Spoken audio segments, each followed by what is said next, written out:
Reference frame heading डालो। Reference frame का importance आपको तब समझ में आएगा जब हम नैरेटिव मोशन शुरू करेंगे। बहुत ज्यादा इंपॉर्टेंट, बड़े बड़े सवाल को चुटकियों में सॉल्व करने की ताकत देता है रेफरेंस। रिलेटिव मोशन के सवाल आसान नहीं होते। रिलेटिव मोशन लाया गया है सवालों को आसान बनाने के लिए। अगर रिलेटिव मोशन नहीं होगा तो सवाल और भी ज्यादा डिफिकल्ट हो जाएंगे। मान लो दो चीजें एक साथ चल रही है तो उनको एनालाइज करना डिफिकल्ट है। आप खुद किसी एक पर बैठ जाओ तो आपके लिए वो रेस्ट पे हो गया ना, तब एक ही चीज मूव कर रही है। अब कितनी चीज मूव कर रही है? एक, तो वो आसान है। तीन चीज मूव कर रही है एक साथ, आप एक पर बैठ के जाते हो तो आपके नजरिए से दो ही चीज मूव कर रही है। तो रेफरेंस फ्रेम बदलने से आपकी लाइफ आसानी होगी, मुश्किल नहीं। और रेफरेंस फ्रेम ना लेने से बहुत मुश्किल है। पहले डिस्कशन कर लेते हैं होता क्या है, फिर आगे तो बहुत बड़ी चर्चा होगी।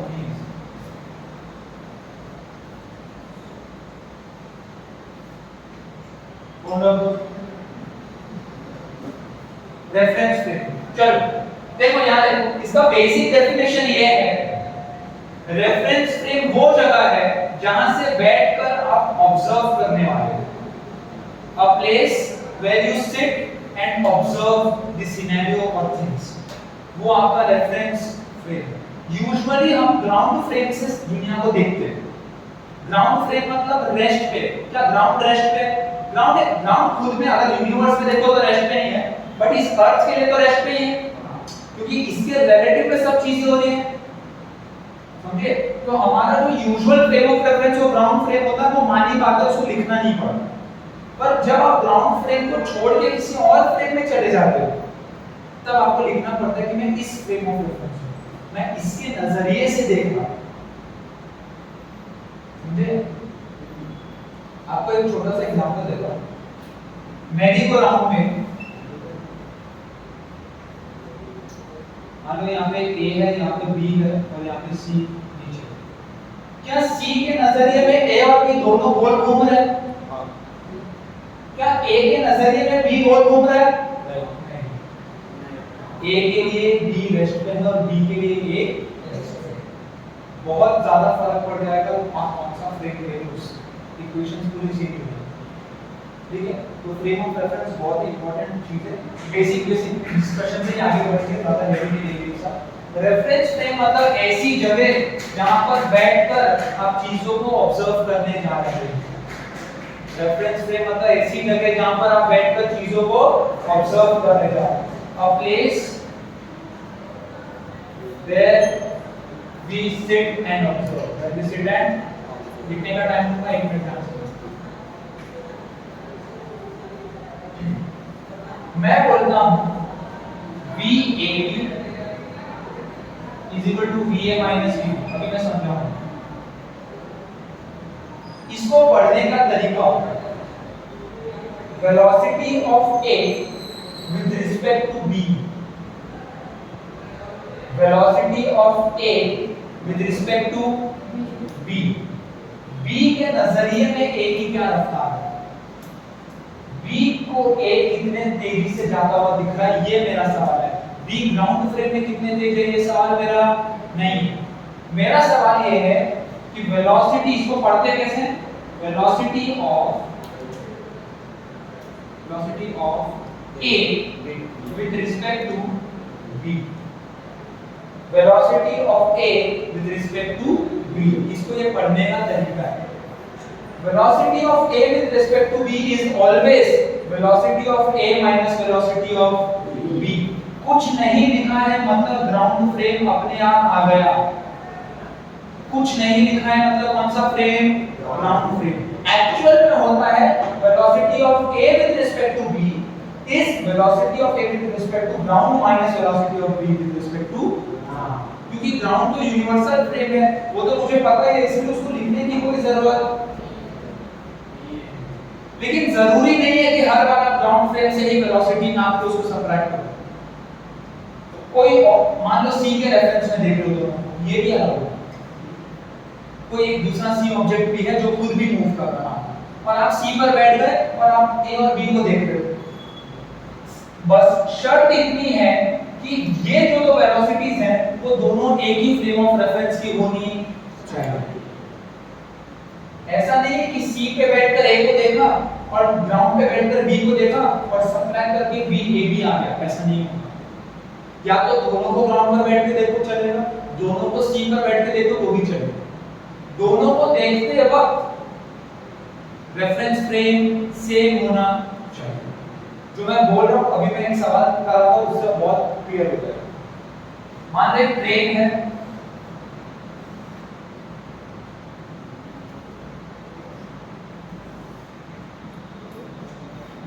सुनो अब इसमें हम तीन बॉडीज को ऑब्जर्व करते हैं। मैं बोलता हूं ट्रेन की खुद की स्पीड 5 मीटर पर सेकंड है। कितनी है?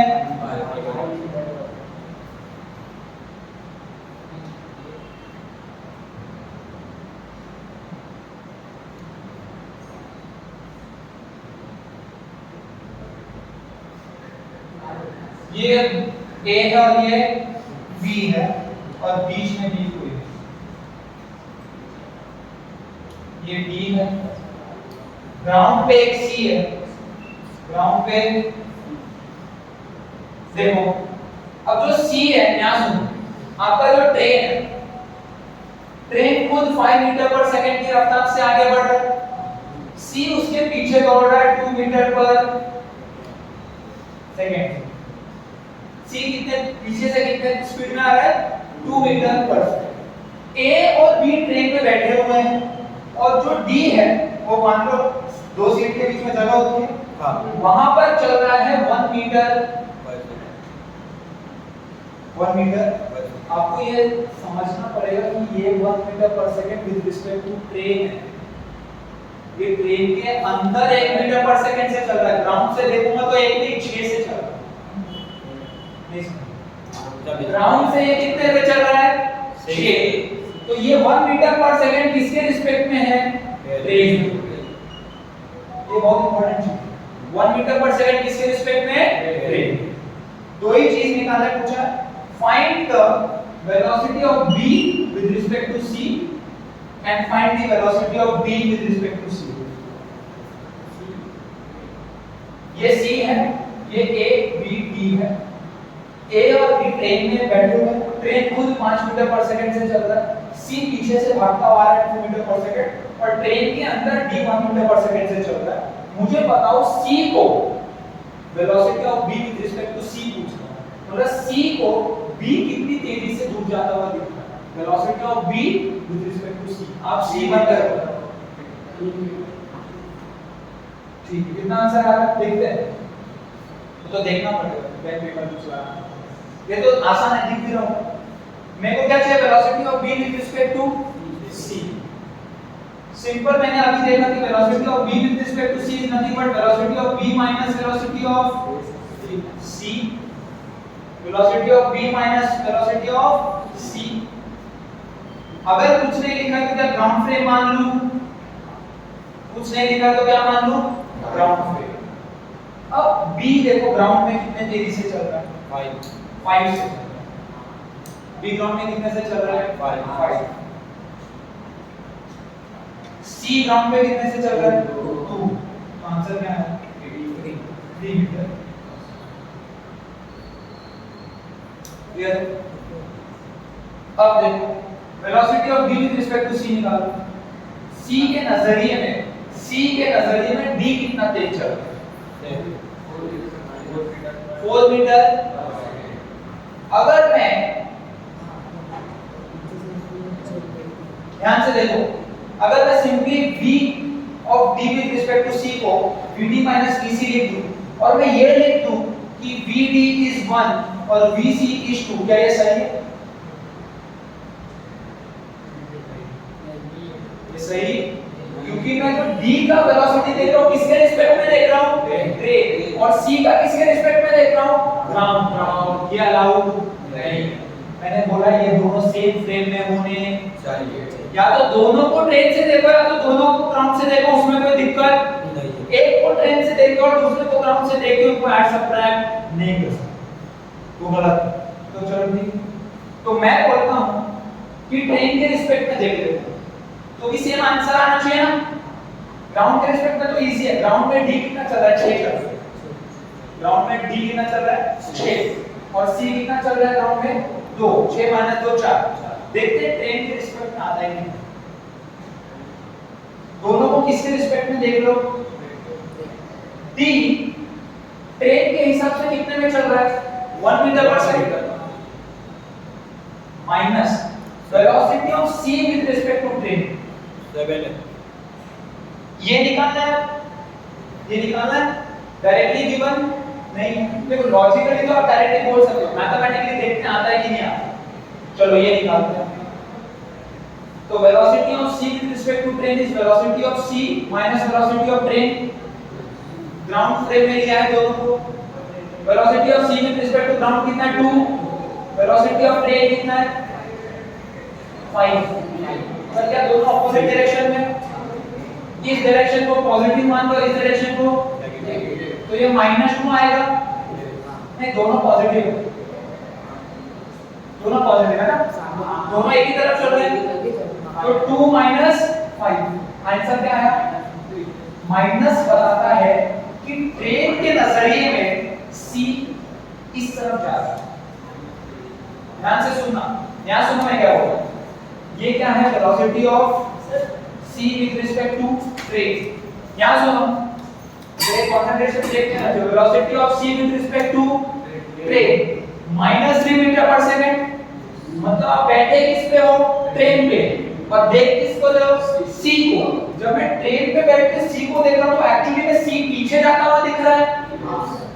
ट्रेन पे बैठ के c को देखूंगा तो c पीछे जाता हुआ कितने स्पीड से पीछे जा रहा है 3 मीटर पर सेकंड। इसलिए आंसर क्या आया -3 मीटर। इसका आंसर क्या आया, मतलब जब ट्रेन में बैठ के देखोगे तो c पीछे भागता हुआ दिखेगा 3 मीटर पर सेकंड पे। ये आंसर ये दर्शाता है। क्लियर है। अब देखो velocity of d with respect to train 1 है, यहां से velocity of d with respect to train क्या है 1। Velocity of c with respect to train -3 आया, तो क्या ये +3 हो जाएगा। क्या आंसर 4 मीटर पर सेकंड।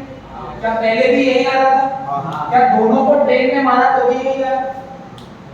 तो दोनों को सेम फ्रेम में मानना अलाउड है। वो फ्रेम क्या है उस पे कोई रेस्ट्रिक्शन नहीं है, पर रेस्ट्रिक्शन ये है कि ये दोनों सेम फ्रेम में होने चाहिए। ध्यान से देखो dt - ct में t लॉजिकल बताओ, t कट जाएगा और d और c बचेगा, समझे। dt - ct में t कैंसिल हो जाएगा और d और c बचेगा। क्या कुछ नहीं दिया होता तो ग्राउंड ग्राउंड कैंसिल होता, d और c बचता, लेकिन ग्राउंड और ट्रेन लेना अलाउड नहीं है। भारी मिस्टेक बहुत लोग करते हैं। ये आसान था इसलिए दिख रहा था, हर जगह दिखने वाला नहीं। तो चाहे ट्रेन से लो चाहे ग्राउंड से लो कोई फर्क नहीं। हाँ ये दोनों सेम होंगी। तो मेरे को क्या दिख रहा है कि velocity of b with respect to c 3 metre per second in this direction और velocity of d with respect to c is 4 metre per. तो डिस्कस करते हैं थोड़ा physical quantities that depend pu that depends on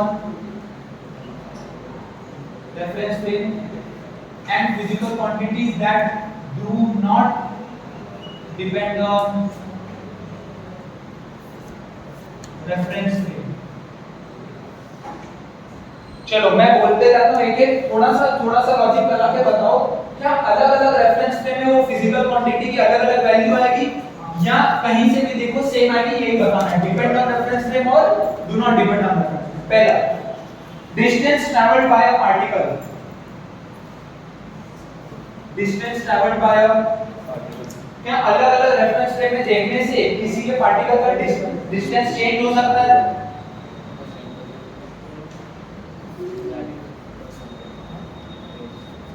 बताओ कौन से, left में रखूं या इसको राइट में रखूं। Distance travelled by a particle, देखो क्या a के नजरिए में b का डिस्टेंस ट्रैवल 0 है। यहां देखो it depends on reference frame. क्यों देखो a के नजरिए में b ने कोई डिस्टेंस ट्रैवल नहीं किया, क्योंकि दोनों ही ट्रेन के अंदर एक साथ बैठे, तो ट्रेन के नजरिए में b का ट्रैवलिंग डिस्टेंस 0। और ग्राउंड फ्रेम में क्या b 0 डिस्टेंस ट्रैवल कर रहा है।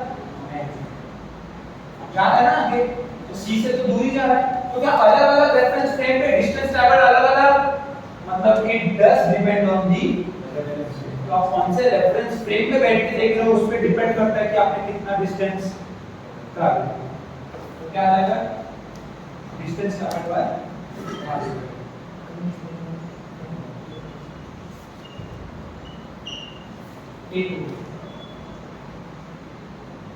और क्या है, डिस्प्लेसमेंट। डिस्प्लेसमेंट भी डिपेंड करेगा। हाँ, डिस्प्लेसमेंट सिमिलर लॉजिक से बोल सकते हो कि डिस्प्लेसमेंट भी करेगा। क्या वेलोसिटी करता है, अरे अभी देख लिया। हाँ, अलग अलग रेफरेंस फ्रेम में वेलोसिटी अलग अलग आ सकती है। क्या एक्सेलरेशन करेगा, एक्सेलरेशन भी करेगा। ठीक है, देखो ध्यान से देखो, एक्सेलरेशन चलेगा। मान लो आप रॉकेट में हो, रॉकेट की बात करें, किसी और बॉल के लिए बॉल, रॉकेट में एक प्रॉब्लम होता है, ग्रेविटी चेंज होता है, ग्रेविटेशनल डिस्टेंस पता है ना। इसका सर एक्सेलरेशन कैसे डिफर करेगा, ऑब्वियस सी बात है। मान लो इसका एक्सेलरेशन 2 मीटर पर और इसका एक्सेलरेशन 0.5 मीटर पर। अगेन सिमिलर कहानी, वेलोसिटी जैसे अलग अलग के रिस्पेक्ट में देखोगे तो एक्सेलरेशन अलग अलग आएगा। जैसा वेलोसिटी डिफर कर रहा है वैसा एक्सेलरेशन डिफर कर रहा है। दोनों ही वेक्टर क्वांटिटी, ऐसा नहीं कि वेक्टर और स्केलर याद रखना है, ऐसे बता रहा हूं, एक्सेलरेशन भी वेक्टर क्वांटिटी। स्पीड भी डिपेंड करता है। अगर स्पीड और वेलोसिटी डिपेंड कर रहा है तो मैं क्या बोल सकता हूं, काइनेटिक एनर्जी भी डिपेंड करेगा, क्योंकि हाफ एम स्क्वायर होता है, n कांस्टेंट होगा, half constant v reference frame में चेंज हुआ तो हाफ एम स्क्वायर भी रेफरेंस फ्रेम में चेंज हो जाएगा। काइनेटिक एनर्जी और क्या क्या डिपेंड कर सकता है, वर्क डन कर सकता है। मान लो मेरे को एक ब्लॉक को पुश करना है तो कुछ वर्क लगेगा। मैंने मान लो 5 मीटर धक्का दिया उसको, work done is force into displacement, है ना, F डॉट ds। मैं अगर एक्सेलरेटर पे बैठ गया, वो आपको पता है एक रोलिंग वो होता है, क्या बोलते हैं उसको, कन्वेयर बेल्ट। कभी फैक्ट्रीज में देखा होगा, या खाना जा सकता है तो रोल आगे जा सकता है। हां हां, अगर मैं उस पे खड़े होके धक्का दूं तो क्या ग्राउंड से देख रहा हूं और अब यहां तक मेरा वर्क कम हो गया। हां, मुझे उसको 5 मीटर दूर करना था, शायद 2 मीटर तो मैं उसके साथ ही रोल होके आ गया, तो मेरा वर्क चेंज हो गया, कम हो गया। फ्रिक्शन डाल दो तो वर्क, क्या फ्रिक्शन रेफरेंस फ्रेम की कोई चर्चा नहीं। यहां पर क्या आपको समझना है कि वर्क डन भी रेफरेंस फ्रेम पे डिपेंड, इसलिए क्योंकि दोनों का डिस्प्लेसमेंट अलग है। मैं ग्राउंड फ्रेम से देखूं तो मेरा जो डब्बा का डिस्प्लेसमेंट होगा 5 मीटर होगा मेरे इनिशियल पोजीशन पर। जब मैं खुद कन्वेयर बेल्ट पे आ गया तो मैं भी तो उसके साथ चल रहा हूं, तो हम लोग का डिस्प्लेसमेंट चेंज हो जाएगा। ठीक है, और क्या बोल सकते हैं, मोमेंटम, क्योंकि वेलोसिटी चेंज होता है तो मोमेंटम भी चेंज। मोमेंटम क्या होता है, मास इनटू वेलोसिटी, mv होता है, पता है ना। तो m तो कांस्टेंट ही है, v चेंज हो रहा है, mv भी चेंज हो। तो यहां पे एक लास्ट लिख दो मोमेंटम। अब देखो इंडिविजुअल फोर्स रेफरेंस फ्रेम में फर्क नहीं डाला। मैं 10 न्यूटन का फोर्स लगा रहा हूं, कितने का लगा रहा हूं, 10 न्यूटन। मैं ट्रेन पे बैठ के लगाऊं कि जमीन पे बैठ के लगाऊं, 10 न्यूटन का ही लगा रहा हूं। ये वही सवाल होगा कि 1 किलो आयरन ज्यादा भारी है 1 किलो कॉपर, अरे दोनों ही 1 किलो है ना, या कापूस, दोनों इक्वल भारी है, क्योंकि दोनों का वेट, दोनों का इंडिविजुअल वेट सेम है। तो मैं 10 न्यूटन का फोर्स अलग अलग रेफरेंस फ्रेम में वर्क हो सकता है, अलग अलग आए, वो मैं मान सकता हूं, लेकिन इंडिविजुअल फोर्स तो दोनों 10 न्यूटन ही रहेगा, वो चाहे मैं ट्रेन में बैठ के लगाऊं या ग्राउंड पे बैठ के। तो इंडिविजुअल फोर्स डिपेंड नहीं करता।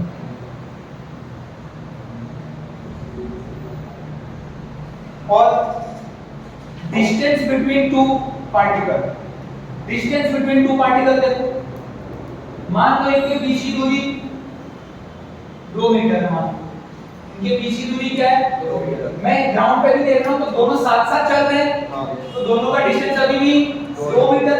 ट्रेन में आ गया तो भी दोनों रेस्ट पे ही है, अभी भी दूरी उनके बीच की 2 मीटर। तो distance between two particle reference frame में चेंज नहीं, चाहे ट्रेन से देखो या ग्राउंड से देखो, उन दो पार्टिकल के बीच का डिस्टेंस चेंज, डिस्टेंस बिटवीन